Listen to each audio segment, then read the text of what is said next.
ढेर ऊपर हो गइल बा गलवे काम नहीं करत लेके चली कि हम हो बोला भी तू हो बोला तो कुछ बतियाली हल जाओ। बहुत दिन बाद अक्षरा जी मिली हैं तो हम सोच रहे हैं कि मूर्छा छोड़ाइए ले। और सच में ये बहुत खूबसूरत लगने लगी है, या तो मेरा देखने का नजरिया चेंज हो गया है। पर आप बहुत सूख गए हैं।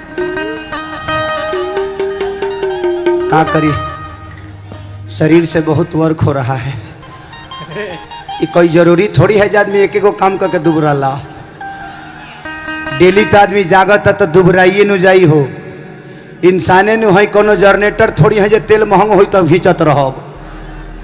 लेकिन क्या करिएगा, इंसान है और मेहनत बहुत ज़्यादा है। और आप तो मेरी वर्क के बारे में आपसे बेहतर कौन जानता है। हाँ।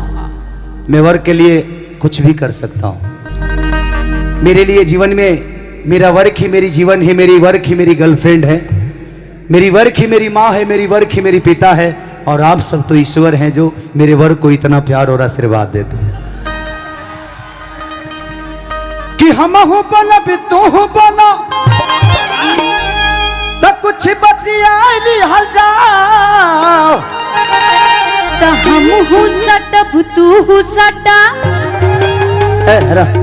क्या बोले? तो हम हूँ सटब तू हूँ सटा। अच्छा, अभी भी मन करता है आपका? अब पंच लाइन मारने का मन आपका नहीं कम करता। तगुड़ अच्छा लग रहा हेली हल जा। क्या कवि जी अच्छा लग रहा है। हम कलाकारों को ऐसे ही खुश रहना चाहिए।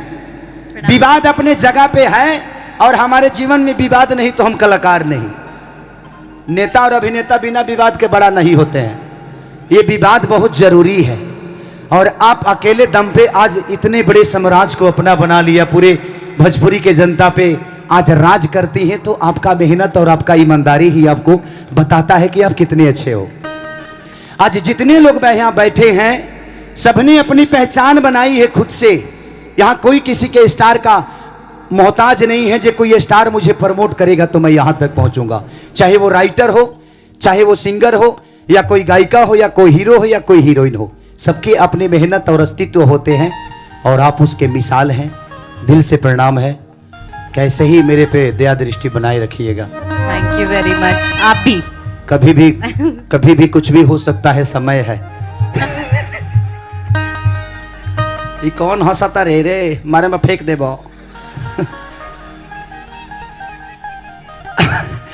कि हम हूँ बोला भी तू हूँ बोला तो कुछ बतियाली हल जाओ। कि चला चदरा में हो तो चला चदरा में जदरा मनाली हल जाओ।